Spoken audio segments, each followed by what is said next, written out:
Shabbat Shalom, Javerim, a todos los presentes y a todos los que vayan a ver el vídeo en diferido. Hoy estamos aquí como cada 15 días para continuar con el estudio de las 613 mitzvot. Eso va un poco entre comillas por todo lo que ya he dicho con anticipación en otras ocasiones, ¿no? Bien, entonces vamos a retomar que igual estamos viendo que varias de estas mitzvot en realidad están comprimidas. Lo que ha hecho Maimónides en su momento es desglosarla, desmenuzarla como para estirar, como dice uno, estirar la masa para que alcance. Y siempre estaré recordando de tanto en tanto que este número sale por primera vez en el Talmud. No se hizo una lista oficial, sino casi 1000 años después, bueno, 900 años después puede ser. Entonces, se trata de ir llenando un número y por eso inclusive hay alguna que otra lista que puede seguir otro orden, otro tipo de criterio. Esta es la obra más antigua que se escribió al respecto, por eso es que me estoy siguiendo por esta. Ya las otras obras que hay han venido después. Así que esto es lo más antiguo que se conoce sobre este tema, ¿no?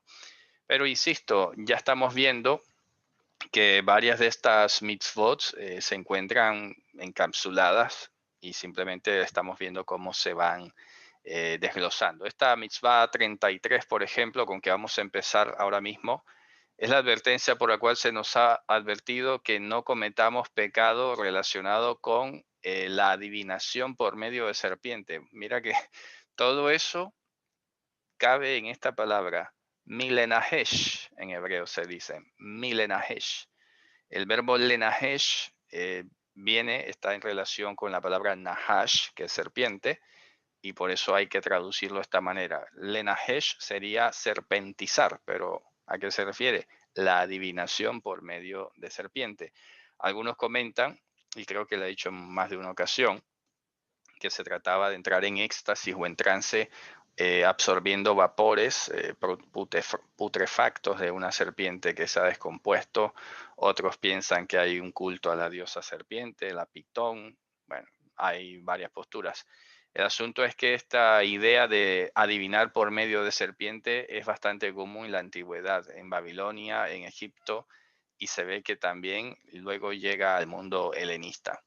Así que esta advertencia se encuentra en Deuteronomio capítulo 18, versículo 10. Vamos a ir allá rápidamente con nuestra ayuda de nuestra Biblia online en hebreo. Vamos aquí a Deuteronomio 18. Vamos a ubicarnos rápidamente. Llegamos aquí. Deuteronomio 18 y vamos a leer, sí, el 10. Lo imatzebeja ma'avir beno bito baesh, kosem ksami meonem umenahesh umehashef. Esto ya lo hemos estudiado en otras ocasiones. Dice, no será hallado en ti el que haga pasar su hijo o su hija por el fuego. Parece ser, repito, tiene diferentes connotaciones, o un rito de iniciación, o en casos extremos, entregar el hijo a ser consumido en el fuego como una ofrenda. En todo caso, también se puede entender como que está explicado a continuación. Es decir, el que practique la hechicería, el que practique un poco el conocimiento a través de espíritus de adivinación, lo que sea de adivinación por serpiente, el Menahesh, y el Mehashef, que sería el hechicero de origen babilónico. Esto, básicamente, el Menahesh y el Mehashef son lo mismo, pero tienen ritos distintos. Entonces, por eso, digamos que se ponen en estos términos, porque claro está que, digamos, se va produciendo intercambios culturales, asociaciones, no vaya a ser, aquí la idea sería la siguiente, ni se te ocurra pensar que porque no es igual esto que aquello, entonces ya está permitido. Está básicamente pormenorizando porque quiere mostrar que no hay manera de que alguna pequeña variación marque una diferencia como sustancial a tal modo de que sea compatible o algo. No se puede admitir ningún tipo de adivinación, ningún tipo de presagio, ni nada por el estilo que básicamente trate de decirte cuál es el futuro. Esto no está bien, no hay que intentarlo. Mashiach lo dijo con toda claridad. Feliz el que sea hallado haciendo su obra en su tiempo. No te interesa querer saber el futuro a detalle. ¿Para qué? No tiene sentido.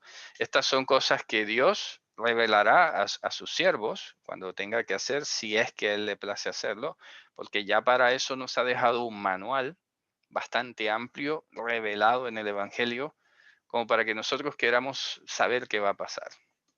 Eso no está bien. ¿De acuerdo? Hay que mantener los pies en la tierra y concentrándonos en lo que nos toca a nosotros, que ya Dios irá mandando mensajes si así Él lo considera necesario. Esto se complementa también en Levítico 19:26. Aquí, digamos, lo valioso también, hay que decirlo de paso, es la compilación de versículos. Si vamos a Levítico 19:26, encontramos efectivamente la prohibición en otra forma de expresión. Dice, eh, vamos a ver, en el 26, leemos aquí, Lo tochlu al hadam, lo tenahashu velo teonenu. Son los mismos verbos que aparecen en Deuteronomio. Lo tenahashu, no harás adivinación por culto de serpiente.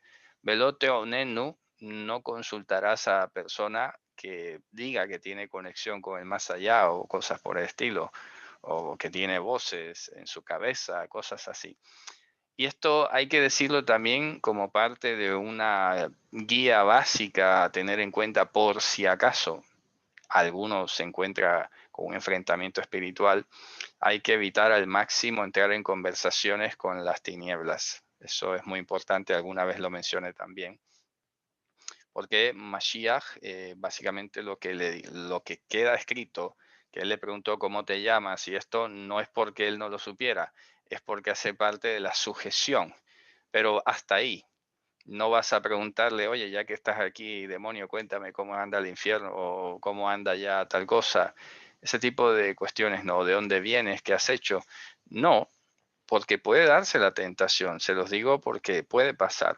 Entonces no te va a interesar. Aquí, una vez más, insisto, lo que estamos viendo en esta serie de Mitzvot es que no te tiene que interesar qué va a ser del futuro. Suena raro, ¿no? Que lo diga, suena un poco chocante porque resulta que eso es de las cosas que más quiere el ser humano. El ser humano quiere saber a qué atenerse en el futuro para tomar decisiones desde ahora, calcular, planificar, pero justamente Dios no quiere eso, sino que estés dependiendo de Él. Su palabra es suficiente. Ya está. Entonces, por eso muchos materiales que explotan con estos títulos amarillistas, profecía, a mí no saben cómo me choca, por no decir otra palabra, ¿no? Cuando aparecen todos estos títulos y todo es profecía, y todo es profecía, se está cumpliendo la profecía. Se ve que no saben absolutamente nada de qué va la cuestión, pero estos títulos venden, ponen unos títulos súper alerta, punto rojo, señal, fuego, ponen de todo porque la idea es aprovecharse del río revuelto y del comezón de oír. Así que no, definitivamente eso no va por ahí. Ok, muy bien. Aquí, por ejemplo, habíamos creo que mencionado esta parte de el comentario de Sifrei, que es un comentario interesante del Pentateuco, sobre todo el libro de Levítico. Dice que el Menajesh es aquel que dice, oye, se me ha caído esto, entonces tal cuestión. Es como si fuese también un agorero, por ejemplo, una persona que cree en los agüeros, esto se movió. Y hágase bien que esto hay que tenerlo muy, muy limitado, porque nos podemos a veces estar guiando por este tipo de patrón. Ah, sí, tal cosa. Mucha gente a veces se pone como a pedir señales, pero unas señales que yo las escucho a veces y digo, mira, son demasiado, vamos, es que eso no es una señal, eso ya es una probabilidad de que ocurra. Así no van las cuestiones. Es mejor estar procediendo conforme a la escritura. Muy bien. Vamos entonces, ¿qué dice aquí? Dice, Abar Nahash Mimini Beshuel Mismali. Bueno, Beshuel Mismali es como que está pendiente que si pasó un animal, digamos una serpiente por mi mano derecha y ha pasado por acá un zorro, entonces eso significa cosas que pasan, por ejemplo, que se ve en las nubes una figura. Hace poco vi una cuestión por allí publicada. Claro, eso es una cuestión básicamente normal en el cerebro humano. Uno tiende a ver figuras en los cielos, caras, etcétera. Pero resulta que ya cuando le quieres meter a esto que es un designio divino. Mira, ahí hay una letra Shin en el cielo, una letra Tate en el cielo. Cuidado, calla esa boca mejor y sacúdete, porque eso no está bien. No se va a ninguna parte con esto. Y suena bastante pagano. Así que mejor este tipo de agüeros y de señales y cosas es mejor que no. Muy bien.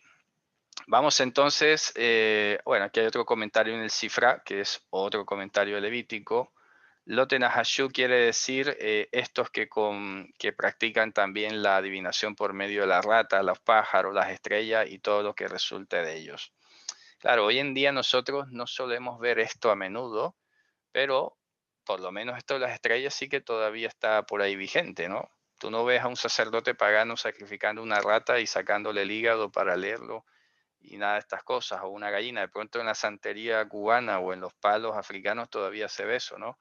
Pero eh, sí que sigue saliendo en los periódicos el horóscopo, sigue saliendo por ahí las estrellas y eso no está bien. Nada que ver con el horóscopo ni cosas. Y esto es tremendo porque hay una sinagoga del siglo IV allá en Medio Oriente, no me acuerdo exactamente si es en Galilea o es en una ciudad fuera de Israel, pero en todo caso es una sinagoga judía. Y en el piso tiene un mosaico con los signos del zodiaco. Y todavía es habitual en algunas sinagogas, si tú te fijas bien, los vitrales, la parte de atrás, no sé por qué extraña razón, tienen los signos del zodiaco. Y hay algunos que han ido más allá y han querido asociar 12 signos zodiacales con 12 tribus de Israel. Y vamos, eso es el acabose. No puede ser. Insisto, no puede ser. Ese tipo de cuestiones no están permitidas para nosotros. Muy bien, pasamos entonces a la mitzvah 34, que vamos, es lo mismo. No la voy a leer de nuevo porque sería redundar. Aquí simplemente está insistiendo en el Mehashef, ¿de acuerdo? Y lo repite en Éxodo 22:17 cuando dice Mehashefalo tehaye, que significa no dejarás viva a la hechicera. Pero esta es hechicera de rito persa. Básicamente es la misma cuestión, intentar adivinar. A la gente que quiera practicar la adivinación, cualquiera de sus presentaciones, no la dejarás vivir. Claro, ahora vale decir, y repito, porque sigue todavía apareciendo este argumento muy infantil de quienes no terminan de comprender cómo es que ahora funciona la Torah. Porque entonces no voy a hacer que alguno pregunte, ¿y por qué no salen a quemar las brujas o a apedrearlas hoy en día? A ver, esta semana estoy hablando con mi esposa precisamente de eso. Nosotros tenemos que comprender lo siguiente, me voy a tomar el tiempo a ver si la pedagogía que tengo en la mente es la más apropiada para explicárselos. A ver, en un primer momento, cuando Hashem creó a su pueblo, lo sacó de Egipto, vamos a explicarlo por este círculo, este elipse que tenemos aquí. Este es el pueblo. El propósito era que todo el pueblo fuese reino de sacerdotes, ¿ok? Reino de Kohanim. Voy a decir mejor Kohanim porque acuérdense que he dicho últimamente que la connotación que tiene la palabra Kohen es más que todo persona libre, más que sacerdote. Claro, yo todavía cuando digo sacerdote, bueno, pienso en hebreo Kohen y me imagino otras cosas, pero puede ser que no todo el mundo piense así. Entonces, por eso últimamente he tratado de no usar tanto la palabra sacerdote, sino gente libre. Porque esa es la esencia. Acuérdense que era un pueblo esclavo y la idea es que Hashem nos sacó de esclavitud a libertad. ¿De acuerdo? Y hice un artículo sobre la libertad también. Entonces, un noble no necesariamente tiene que ser un sacerdote que hace ritos y ofrendas y cosas por el estilo. No, es un cohen, es un noble, una persona libre. ¿Ok? Éxodo nos dice entonces, ustedes serán Mamlechet Kohanim. Y eso nos lo repite también Primera de Pedro, ¿no? Ustedes son Mamlechet Kohanim, reino de gente libre. ¿Qué pasó entonces? Que cuando ocurrió lo del becerro de oro, ¿ok? Hashem lo que hizo fue una restricción, un subgrupo, un segmento de esto, y lo hizo llamar la tribu de Leví, ¿no? Digamos, los levitas vinieron a ser la gente realmente libre o más libre entre los libres. Vamos a colocar aquí los levitas, vinieron a ser los más libres o libres de entre los libres o verdaderamente libres, como lo queramos ver, ¿de acuerdo? Podemos sugerir diferentes maneras de decirlo, pero quiero que se entienda la idea. Eso es un grupo, voy a poner un poco más grande la letra aquí, es un grupo que está dentro de. Entonces, muchas restricciones que se dieron, por ejemplo, para los levitas, sobre, como estudiaba, digamos, en la última parashá de Levítico, que la mujer con que te casas, con la que no te puedes casar, etcétera, etcétera. Vamos a ver que eso está ilustrando el final de lo que se proponía el Señor. ¿De acuerdo? ¿Cómo así que el final? Claro, en un futuro, cuando todos lleguen a ser realmente libres, ya no tendremos necesidad, por ejemplo, de hacer este tipo de diferenciaciones porque todo el pueblo serán Kohanim. Aquí ya no tendrá que ver el pasado, lo que haya sido la persona, ni nada por el estilo, porque habrá, digamos, un nuevo nacimiento, las cosas todas son hechas nuevas, y aquí vosotros sois nueva creación, etcétera. Entonces, ¿qué significa esto? Que en este pueblo libre que nacerá de nuevo, que ya está pasando, ¿de acuerdo? No habrá hechicera, no habrá adivinador, no habrá, ¿por qué? Porque ya es un pueblo nuevo, una nueva creación. Entonces, por esa razón, aquí ya no es necesario aplicar apedreamientos, ni incineramientos, ni decapitaciones, ni nada por el estilo. Eso era cuando habían libres entre los libres. ¿De acuerdo? Hoy en día todos los que estamos ahora siendo injertados, siendo llamados, estamos conformando un pueblo que todavía no ha sido reunido. Hay que entender precisamente que este pueblo que está naciendo ahora todavía no ha sido reunido. No somos una sociedad organizada. No estamos en nuestra tierra ni con nuestro gobierno. Estamos apenas surgiendo. Estamos apenas germinando. Entonces, lo que ha hecho Hashem para esta época, la era mesiánica, es que cada grupito, primero, cada persona, cada familia, cada grupo vaya germinando, vaya creciendo en santidad, de tal manera que cuando Él nos recoja todo como su cosecha, vamos a estar todos juntos en nuestra tierra, la Jerusalén celestial, con nuestro rey, Yehoshua HaMashiach, y allá no hay lugar para los adúlteros, los fornicarios, los perros, como dice Apocalipsis. Dice, no entrará en ella cosa que sea tamé, ni incircuncisa, ni nada de estas cosas.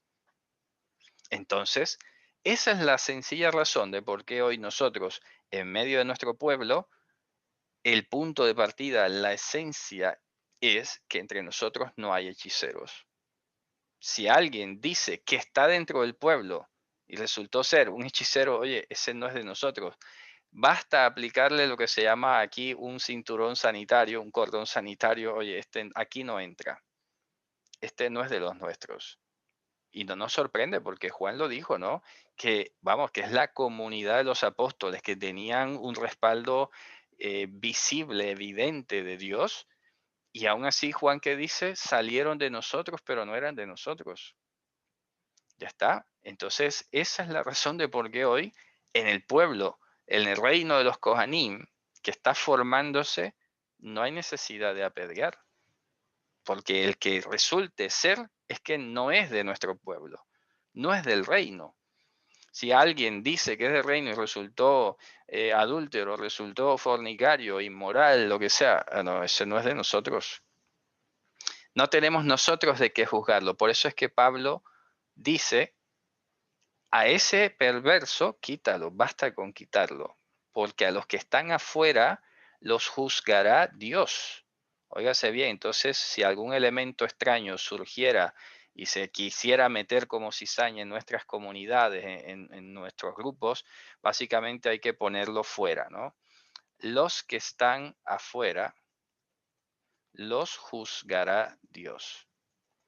Nosotros, repito, simplemente tenemos que cumplir con el mandato de sacarlo fuera de nuestro pueblo.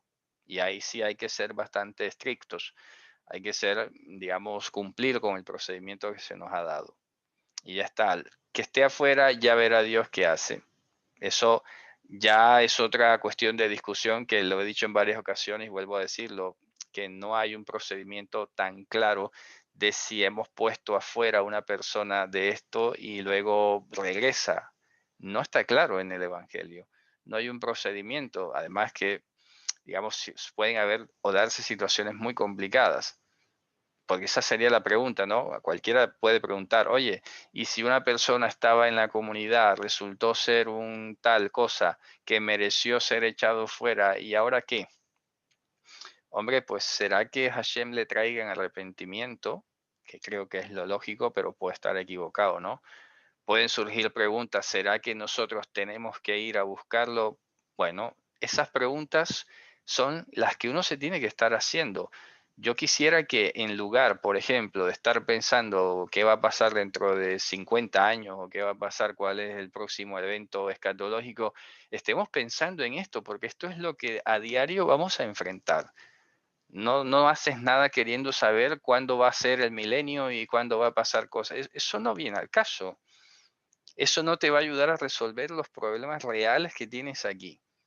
Repito, a ti te interesa saber qué hacer ahora en el presente. Ya eso estaremos donde Dios quiera que estemos, allá estaremos. Eso no nos tiene ni por qué asustar, ni incomodar, ni nada por el estilo. Como quiera que sea, yo siempre he dicho, a ver, yo, y lo he enseñado, no hay rapto, vale, pero si yo estuviese equivocado y finalmente hay rapto, pues ¿qué más me da? A mí me da igual, lo importante es que estaré con Dios. ¿Me explico? Que eso es lo que sí, diariamente yo tengo que, hombre, confrontarme, revisarme y todo lo demás, porque se trata de crecer para su gloria, de eso se trata, ¿no? Entonces, repito, Javerim, aquí tenemos que seguir desarrollando este tipo de conversación. ¿Cuál sería, por ejemplo, la manera de proceder a continuación? Porque también quiero aclarar de paso que cuando Pablo habla en 2 Corintios, que dice, a ese que me había ofendido, vosotros recibirle para que no sea consumado de demasiada tristeza, no es el mismo inmoral que fue expulsado en 1 Corintios, que mucha gente no sé por qué razón los asocia y son dos personas totalmente diferentes. ¿De acuerdo? Entonces, la discusión se tiene que seguir haciendo porque no hay un manual explícito. Y es así, por ejemplo, para que también lo entendamos, cómo surgió la literatura judía, el Talmud. El Talmud surge precisamente de la discusión sobre qué hacer cuando la Torá no nos dice algo tan claramente. Entonces, claro, tú intentas ir a la escritura, la revuelves, tratas de exprimirla, a ver si hay algún testimonio, algún versículo, alguna figura, alguna analogía que te ayude a deducir un camino lógico conectado con la Torah que ejecute el espíritu de la Torah, que lleve a cabo el espíritu de la Torah. Entonces, esas son las discusiones que quisiera que nosotros mantuviésemos, que estuviésemos pendientes de estas cuestiones, porque es, repito, muy valioso para nuestros días y de aquí hasta cuando el Señor regrese. Entonces, eso es importante. Así que recuerdo, este esquema lo he utilizado para explicar por qué hoy no estamos matando a las hechiceras, porque hoy no salimos a pedrear ni nada de estas cosas. Simplemente somos ahora pueblo santo, somos ahora Am HaKodesh, como lo he explicado en alguna parashá, que es una parashá muy bonita donde hablaba de esto, ¿no? La evolución de Goy Kadosh, luego hablamos de Am HaKodesh, ¿de acuerdo?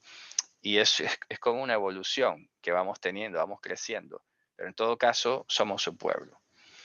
Y en medio de su pueblo estas cosas no se encuentran. Por eso es que pudiera rescatar inclusive el lenguaje Loyi Matsebeja.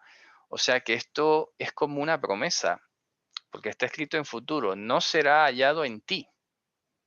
¿Cómo lo entiendes? ¿Como un mandamiento o como una promesa?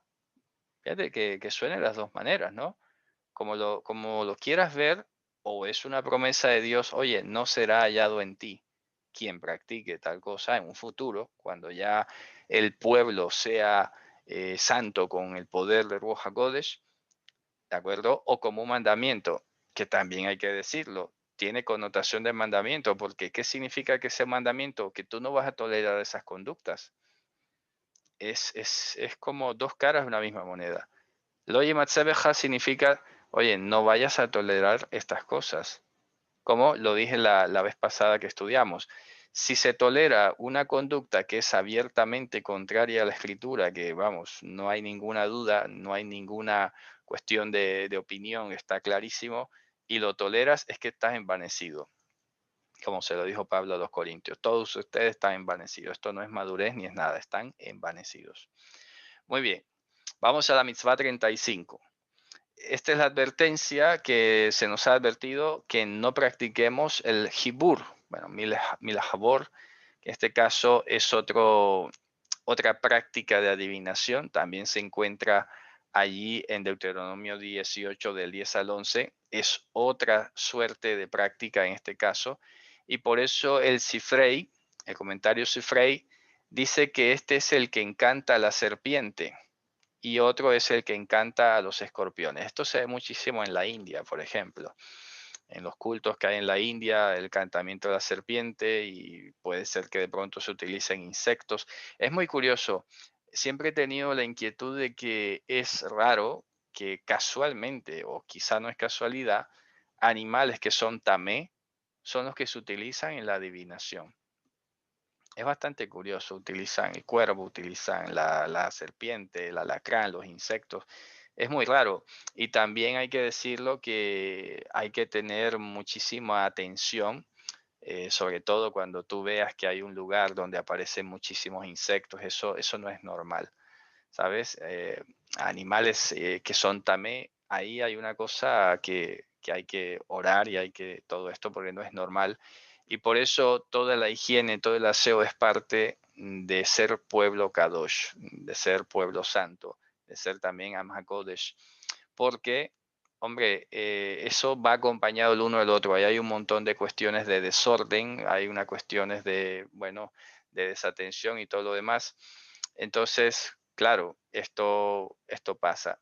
En Cuba se utilizan gallinas y gallos. Sí, eso también es cierto. No vamos a decir que ahora sean todos exclusivamente tamé. Sí sé que se utilizan gallinas y gallos, pero que, repito, en estos cultos de la antigüedad se solía dar mucha preferencia a esto. Es muy curioso porque fíjense ustedes, animales como gallo y gallina no se mencionan en la Biblia, o por lo menos no figuran tan explícitamente, ¿no? No sale, ¿de acuerdo? Solo que ya en la época del Evangelio sí se ve que se menciona el gallo como tal en esta cuestión, pero no sale en la Torá. En la Torá no se menciona gallo, no se menciona gallina, ¿de acuerdo? Y tiene que ver mucho lo que estamos diciendo aquí, el encantador de serpientes. Pero repito, si lo aterrizamos a nuestros días y desde nuestra perspectiva como pueblo santo, la idea es una sola, a pesar de todo esto que lo diga de muchas maneras. No te tiene que interesar el futuro, ni querer saber, intuir qué piensa y qué va a hacer la otra persona. No, nada de estas cosas vienen para nosotros. Vamos entonces a la mitzvah 36. Aquí esto es bastante complejo porque ya esta palabra también la estudiamos en otra ocasión. Dice Elohim Atzebeja, Shoel Ov, el que consulte a una persona que es endemoniada, una persona que está hablando que no es por su propia cuenta, que tiene una posesión, que tiene algún tipo de entidad que se apodera de sus sentidos, etcétera. Entonces, es más de lo mismo. Simplemente no hay que abrirle puertas a este tipo de situación. Así que está un poco redundante. Vamos a ver, el 37 es la misma cuestión. O sea, se dan cuenta que desde que hemos empezado hoy, lo que es 33, 34, 35, 36, 37, es todo lo mismo.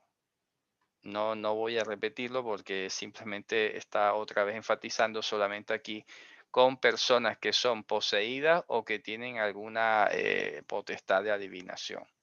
Eso es todo lo que dice aquí. No será hallado en medio de ti como promesa y como mandamiento. A ver, esto lo voy a aprovechar ya que lo ha repetido tanto la lista y, por ejemplo, que puede llegarse a confundir. No vaya a ser que una persona esté teniendo, qué sé yo, experiencias místicas, esté teniendo vaticinios y cosas por el estilo, y eso vaya a empezar a confundirse con profecía.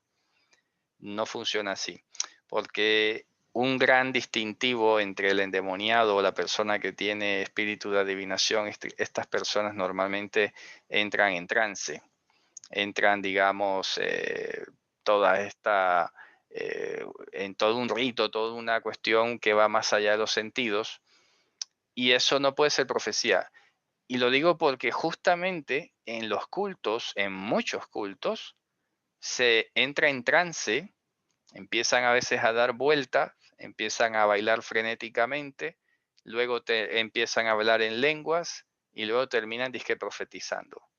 Mira, yo veo eso y me acuerdo de este mandamiento. En serio, esa para mí es una persona que está en un proceso, a ver, que no quiero estigmatizarlas, ¿no?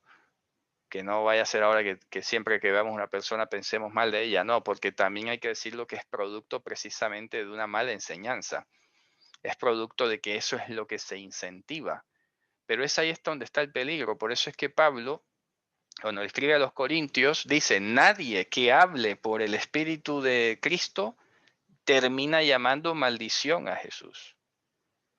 ¿Cómo puede ser? Entonces, no está bien que se permita en la comunidad hablar lenguas desconocidas, incomprensibles, que no vaya a ser que en realidad estén maldiciendo a Jesús.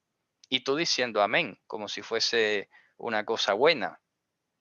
Por eso es que Pablo apeló en Romanos al culto racional. Por eso es que Pablo le puso coto al don de lenguas y lo dejó bastante claro. 2 o 3 por turno y que uno traduzca. Si eso no se cumple, el que viola ese protocolo está en contra del Evangelio. Y lo tengo que decir con celo, porque es que ahora me acuerdo de todas las cosas que sigue permitiendo bueno, no sé si decir la iglesia, que se sigue permitiendo en muchas congregaciones, y es que da celo, porque es que más explícito no pudo ser Pablo, como para que hoy un apóstol, entre comillas, diga que sí se puede. Es que ese es el peligro. Lo que pasa es que las cosas empiezan pequeñitas, ¿no? Y a veces, claro, cuando ya tú tienes experiencia y ves dónde termina, ya desde lo pequeñito tú montas el escándalo. Eso es lo que a veces me pasa a mí, ¿sabes? A veces no sé ustedes cómo lo percibirán, pero a veces hay alguna cosita y puede ser pequeña, parece inofensiva, pero es que yo sé dónde termina, por experiencia, ¿eh?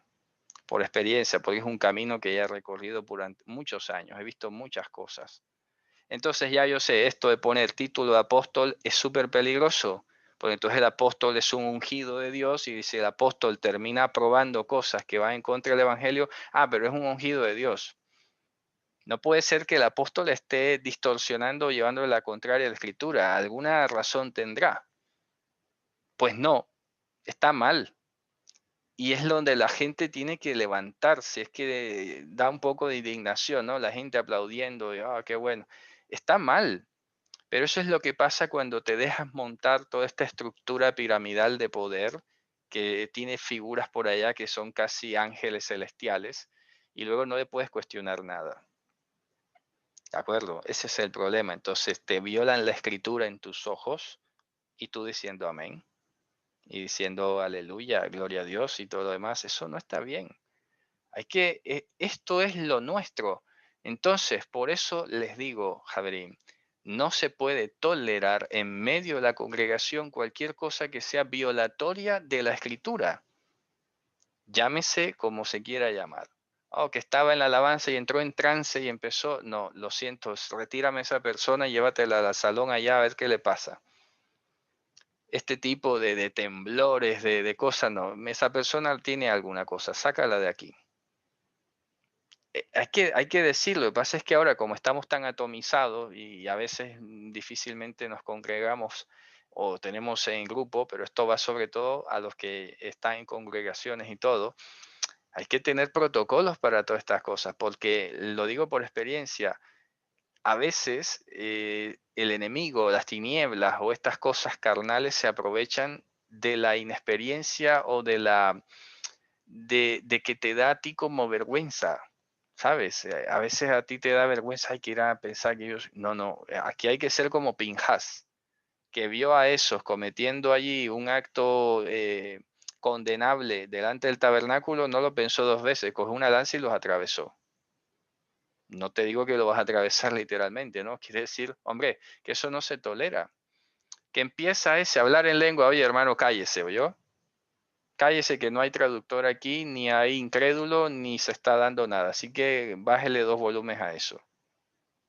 Así, porque es que las tinieblas no respetan, ¿sabes? Las tinieblas no respetan, son descaradas, te lo hacen en tu cara y te sorprendes, porque es que tú luego no sabes qué hacer.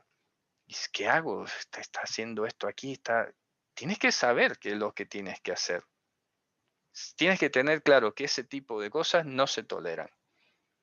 Cualquier culto, cualquier expresión que diga que es el nombre de Dios y está simplemente basado en la inconsciencia, basado en un estado alterado de la conciencia, en el desorden, en lo que no es decente, porque Pablo lo dijo al final, todo hágase decentemente, es decir, en orden.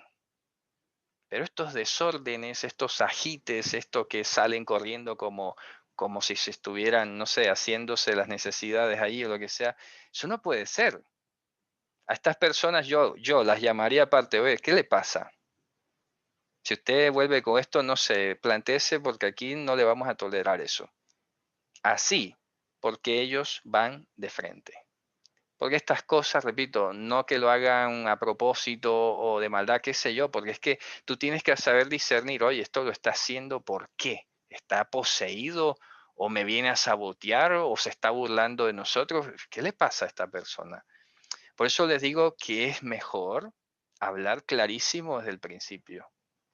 Desde el principio, toda comunidad, periódicamente, a medida que va llegando gente nueva, cualquier grupo que sea, oye, repasemos las reglas básicas de cómo funcionamos aquí. Aquí no se tolera esto, esto y esto porque la escritura dice esto, esto y esto. Cualquier persona que llegue a violar o a desconocer o a olvidar lo que sea, lo que está planteado aquí, no tendremos nosotros ningún reparo en sacarlo, en tratarlo aparte y ya saben. Y eso te da carácter para actuar. Porque luego, ¿qué? Está el otro ahí temblando y lo que sea, hablando cosas raras y tú ahí, quieto, mirándolo. No puede ser. Estas cosas hay que atacarlas. Eso sí que es guerra espiritual. ¿Ya? Porque no puedes dejar que se te burle en la cara la tiniebla. Eso es así. ¿De acuerdo? Muy bien. Vamos entonces a la mitzvah 38. Sigue insistiendo. Loi matzebeja doresh el hametim. El que vaya a consultar a los muertos. A los muertos. Por eso a mí, estas cosas, repito, es que me acuerdo de muchas cuestiones que he vivido, que he visto y a veces me emociono demasiado. A ver, el Mashiach dijo, nadie ha subido al cielo sino el que descendió al cielo. Abrirle la más mínima puerta a la posibilidad de que hay una persona que está en el cielo o que está en otra dimensión, ya es abrirle una puerta a la violación de este mandamiento. Los muertos nada saben, ni nadie que descienda al sepulcro. ¿Qué vas a hacer consultándole a un muerto? ¿Tú te imaginas? Eso es adivinación, eso es idolatría. Pero es lo que le pasa, por ejemplo, qué sé yo, al catolicismo, hay que decirlo, que tiene sus cuestiones de santos allí, santo para todo, todos los días del año hay un santo. Y luego, claro, tienes un problema, le consultas a una persona que según la Biblia está muerta, incluyendo María. Eso no es consultar a los muertos, claro. En últimas, supongamos, a ver, que no hay ni siquiera un demonio por detrás ni nada de estas cosas. En últimas, ¿qué refleja? Rebelión. Es que es rebelión porque estás violando una cosa que Dios te ha dicho que no hagas. Entonces, ¿qué haces consultándole a un muerto? No puede ser. Eso es violatorio de la escritura, es lo único que te interesa. Pero ya te das cuenta, cuando se es tolerante, cuando no se habla con claridad, te aparece en medio de la comunidad, es que yo vi a mi abuelo, es que a mi abuelo se me apareció y esa es mi experiencia, yo la sentí, yo la viví. No puede ser, hombre, por favor. Si hablamos claro desde el principio, ya la gente, oye, se lo tragará. pero que no se debe aceptar este tipo de sentimiento, es que yo siento, es que yo vi. ¿Qué dice la Escritura? Los sentidos son engañosos. Pablo lo dijo. Temo que, así como la serpiente con su astucia engañó a Eva, vuestros sentidos sean engañados de la sincera fidelidad a Mashiach. La sincera fidelidad a Mashiach implica no tolerar ninguna manifestación de adivinación o de cualquier cosa que vaya en contra de su palabra. Eso es la sincera fidelidad. Por si acaso algunos no lo saben, hoy se sabe muchas cosas ya. La palabra sinceridad en castellano, por lo menos, no estoy hablando del griego, pero en castellano sincero es que no tiene cera, que no tiene agregados. Una estatua sincera es que no tenía cera, literalmente, porque los escultores solían agregarle cera a las imperfecciones para que se viera bonita. Entonces, una estatua sincera es una estatua sin relleno, sin aditivos, sin maquillaje. Entonces, aprovechando la expresión, la sincera fidelidad es que no estás maquillándole cosas para que se vea mejor.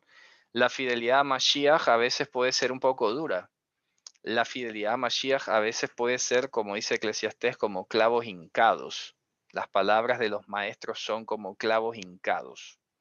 Te va a doler, te vas a sentir, oye, qué áspero, ¿no? Qué cosa tan fuerte. Pero Mashiach se los dijo, que le dijeron, ¿no? ¿Qué palabra dura es esta? Bueno, ustedes también se quieren ir. ¿Qué te voy a decir? Es lo que es, no lo puedo maquillar. Si lo maquillo, estoy degenerando la palabra y ya no va a ser el efecto. Eso es como que te vas a tomar una dosis de un remedio y porque es muy amargo, entonces lo mezclas con agua y te tiras el remedio. Ya después no sirve porque lo has echado a perder, solo por quitarle el amargor. No, el remedio es como es y si lo venden así es por algo, ¿no? No te tiene que gustar, no te tiene que ser agradable. Tiene que hacer lo que tiene que hacer, que es lo que te interesa. Bien, entonces vamos a llegar a esta mitzvah número 39, que dice, Lo yihye kli gever al isha. A ver, estamos hablando de la cita que se encuentra en Deuteronomio 22:5. Vamos a leerlo rápidamente allí, que todo esto de Deuteronomio tiene su contexto, hay que leerlo desde el 1. Vamos a ver, ¿qué dice desde el 1? No verás, o no vas a ver, dicho de otra manera, no sea que veas el toro de tu hermano o su cordero que están empujados, quiere decir que se han descarriado por allí y te vas a esconder de ellos. No vaya a ser eso, que te termines escondiendo. Bueno, eso no es mío, eso tiene que ser mío. Allá el que se le escapó, él verá a ver quién lo manda. Ese tipo de respuestas ni de pensamientos tiene que circular. Tienes que devolvérselo. Si estás ahí, ya lo viste, pues devuélvelo. No te puedes esconder. Dice, ciertamente tendrás que devolvérselo a tu hermano. Que vas de afán, oye, aquí tiene prevalencia el mandamiento. Por algo lo has visto, por algo te puso Dios ahí. ¿De acuerdo? Pero uno a veces con los afanes de la vida, pues sí, bueno, ya que lo haga él. Tienes que hacerlo. Luego dice, y si no está cercano tu hermano a ti y no lo has conocido o no lo conoces, entonces lo recogerás en medio de tu casa y estará contigo hasta que lo busque tu hermano y se lo devolverás. Esto, claro, hoy en día nosotros no estamos lidiando con animales, no estamos lidiando con cosas, pero hay que ser capaces cada vez más de captar cuál es la esencia del mandamiento. Aquí la esencia del mandamiento en general es que si una persona por su descuido ha extraviado alguna cuestión y tú la encuentras, pues te haces garante de eso.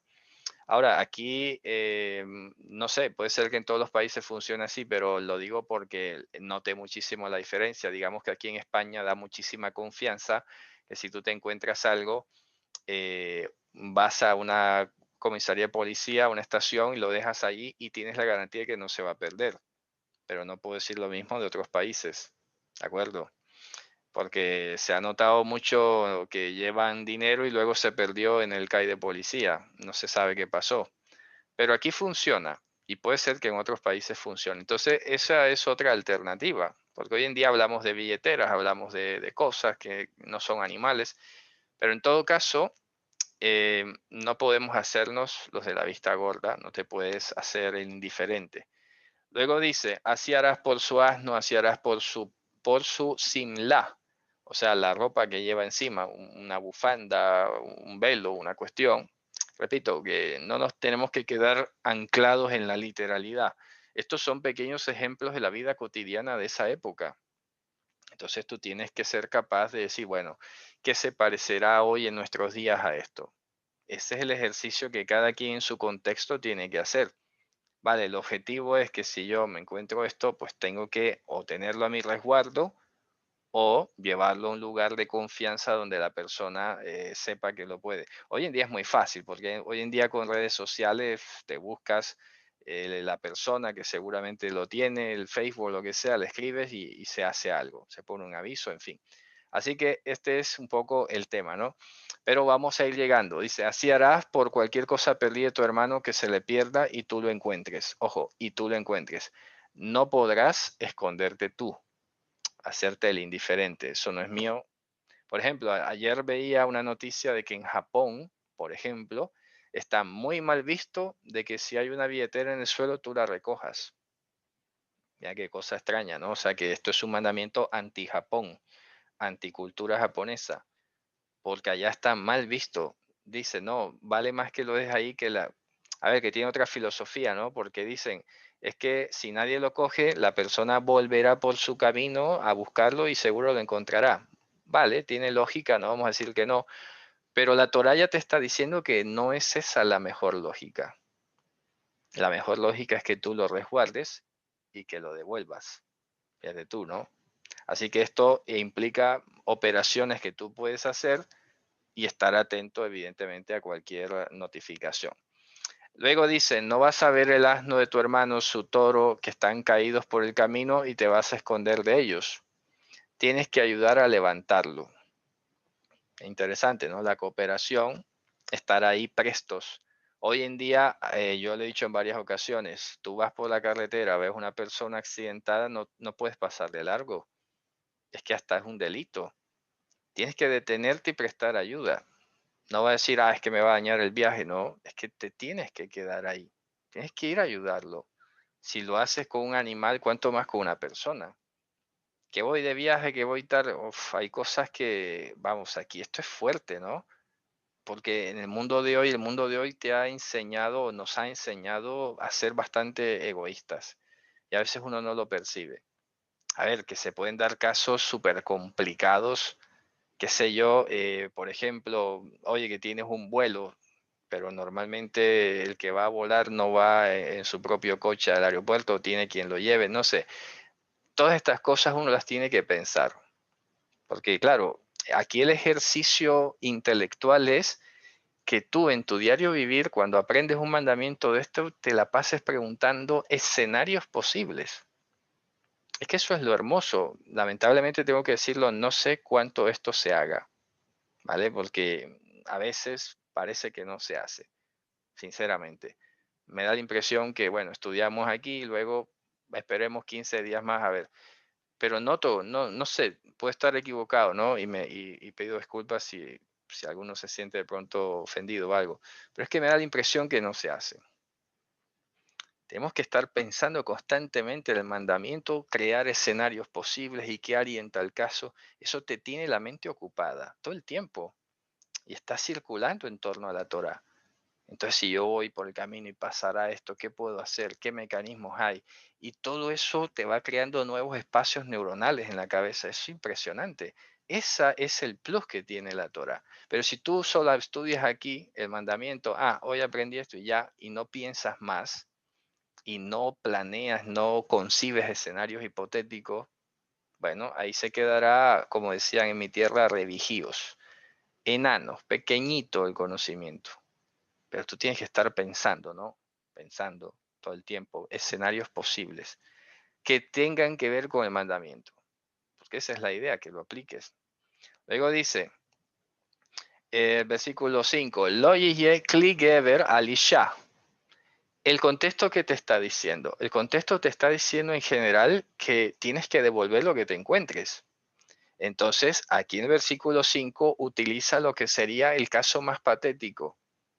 ¿Cuál sería el caso más patético? Que un hombre se encuentre una prenda femenina y se la quede, ¿vale? De eso es que habla.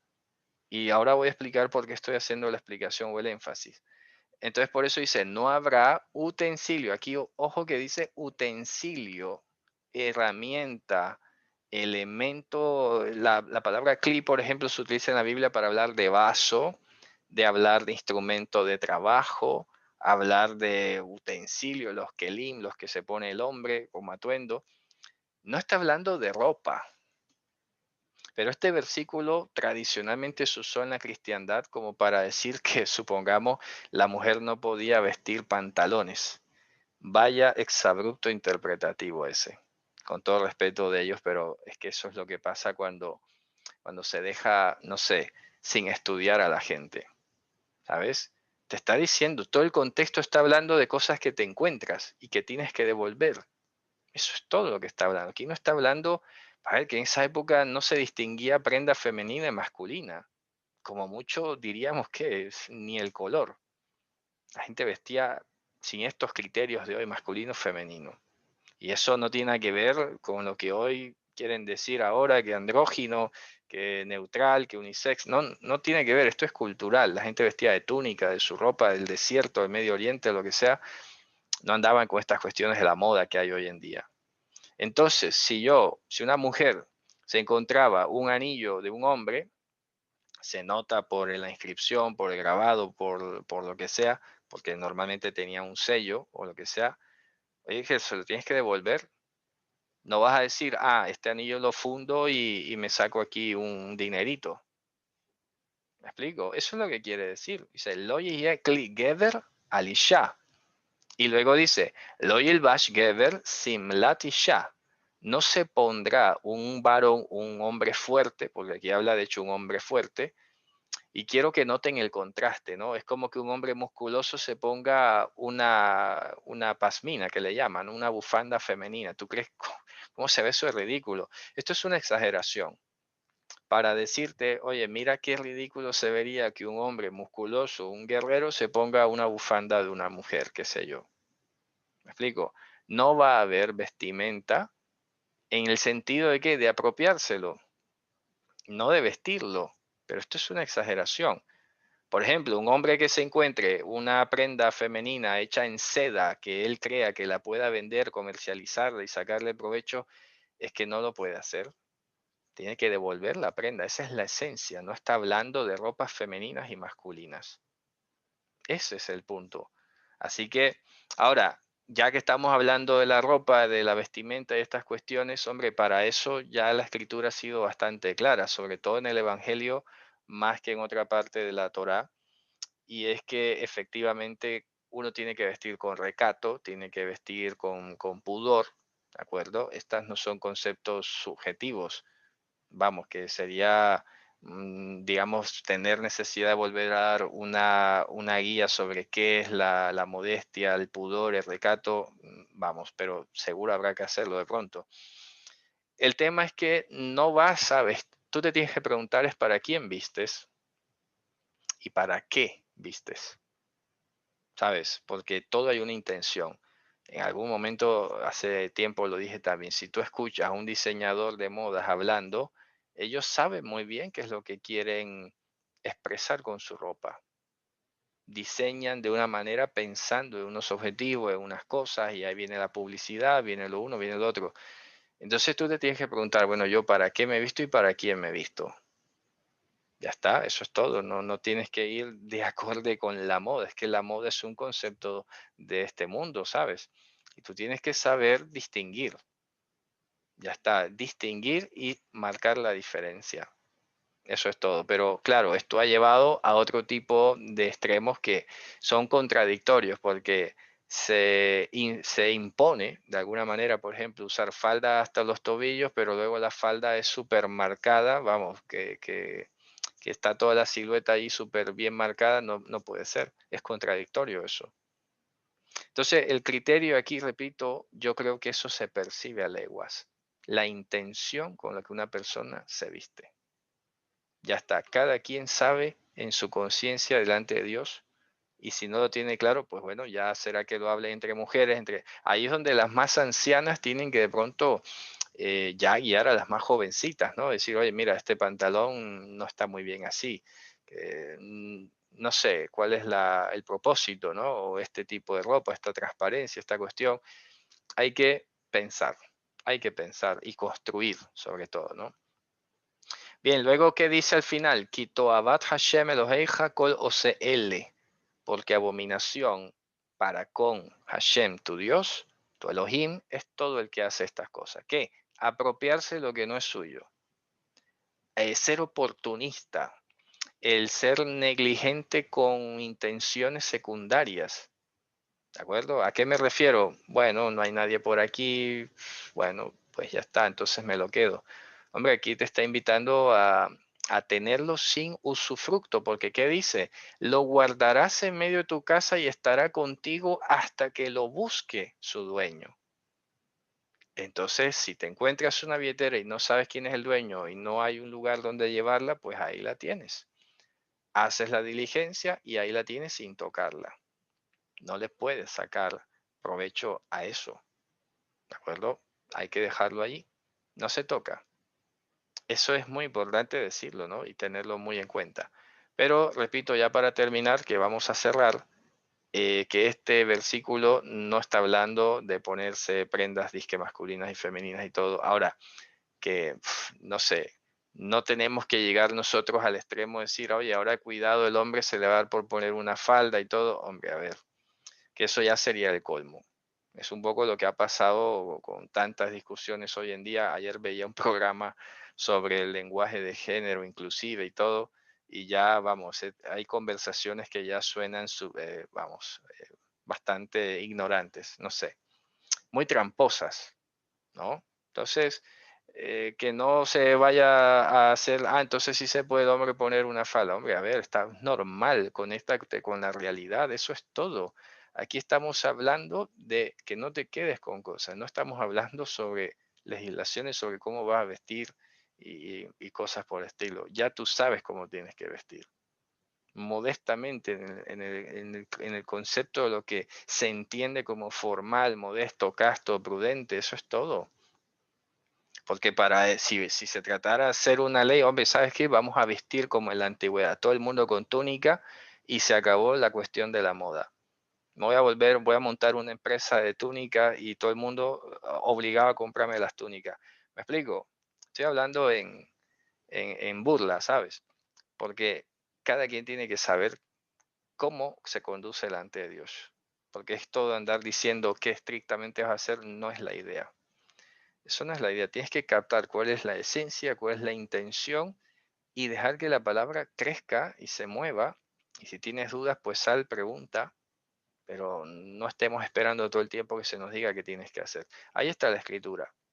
Ya ha sido clara. Si no la entiendes, pues pregúntale a otro, pero hay que ir en ese ánimo de hacer su voluntad. Bueno, muy bien, Javier. Entonces, con esto vamos a cerrar por el día de hoy. Espero que haya quedado claro. Eduardo, no sé si vas a hacer alguna pregunta. Creo que ha levantado la mano Eduardo. Puedes abrir el micrófono. Sí, sí. Sí, Shalom. shalom, shalom, hermano. Tengo una pregunta, no es relacionada con lo que ya aprendimos hoy, pero es acerca de las uvas. Es una pregunta de mi hija.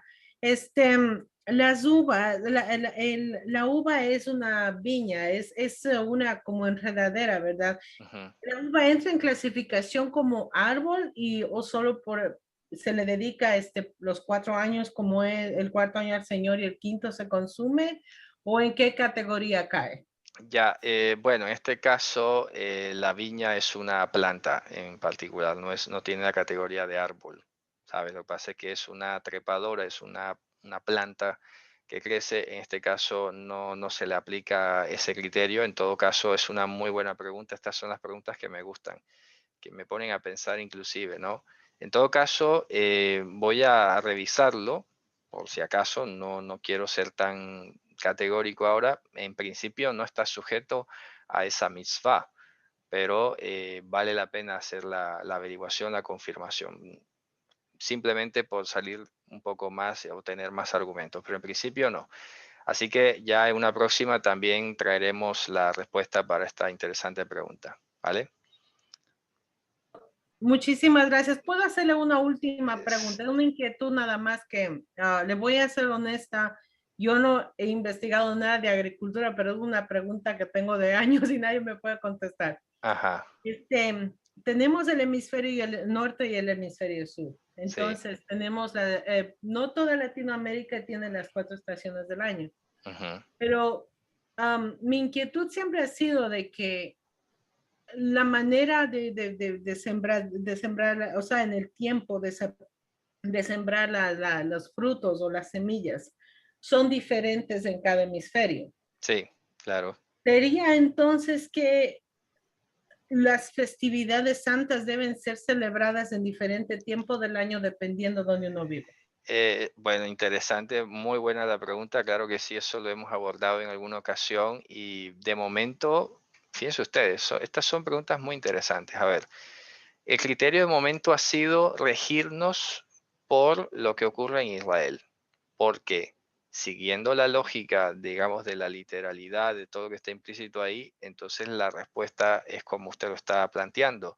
Entonces tendríamos que partir el mundo en dos: hemisferio norte, hemisferio sur, porque claro, mientras en el norte es primavera, en el sur supongamos es verano o qué sé yo, entonces no va igual. Pero claro, eso es una pregunta que tenemos que seguir planteándonosla. Ahora, está por un lado la idea de que estas mitzvot, por ejemplo, se dieron, como dice en la escritura, cuando entres a la tierra que el Señor tu Dios te da. Ahora, eso en principio era la tierra de Israel. La idea que ha predominado hasta el momento es, hombre, esta mitzvah o todo lo que tiene que ver con la parte de los tiempos para las fechas de las fiestas, se hace teniendo en cuenta el referente en Israel. Pero eso es algo que, repito, yo también en alguna ocasión lo he planteado, pero son cosas que de pronto es ahí donde dice, vaya, es una pregunta difícil, ¿no? El pensar en partir el planeta en dos hemisferios y que cada quien lo haga, bueno, es lógico, tendría una razón lógica de ser. Ahora ya lo que nos planteamos es qué prevalece, por ejemplo, si que todo el pueblo esté sintonizado alrededor del mundo o que el mundo vaya cada uno en su ritmo, en su propia configuración de tiempo y atmosférico y todo. Bueno, se ha optado porque todo el mundo esté sintonizado, pero no quiere decir que esa sea la respuesta definitiva. Así que eso es otra respuesta que todavía no tiene una respuesta, una pregunta que todavía no tiene una respuesta definitiva, digo yo. Es una respuesta que tenemos que seguir indagando porque es interesante. Gracias, muy amable, muy buenas Muchas Muchas, preguntas. gracias. muchas Gracias. Cómo no. gracias, hermano. Es muy interesante porque en la antigüedad, si hubiera sido que, o sea, no había media ni nada que Hmm. nos indique, entonces debe ser que cada uno tiene que hacer la manera como. Sí, es Gracias. posible. Sí, es una posibilidad. Claro, eso es lo que le digo, ¿no? Tú tienes que pensar todos los escenarios, plantearte preguntas, porque eso tiene su propia, en sí misma, su propio beneficio, el que te hagas este tipo de preguntas, el que te lo plantees. Y sí, hay que seguir, repito, viendo cuál sería de pronto la cuestión práctica, porque es un tema muy práctico, muy interesante. Muy bien, gracias a todos, Javerim. Entonces nos vamos a despedir. Nos vemos en una próxima. Shabbat Shalom. Letraot.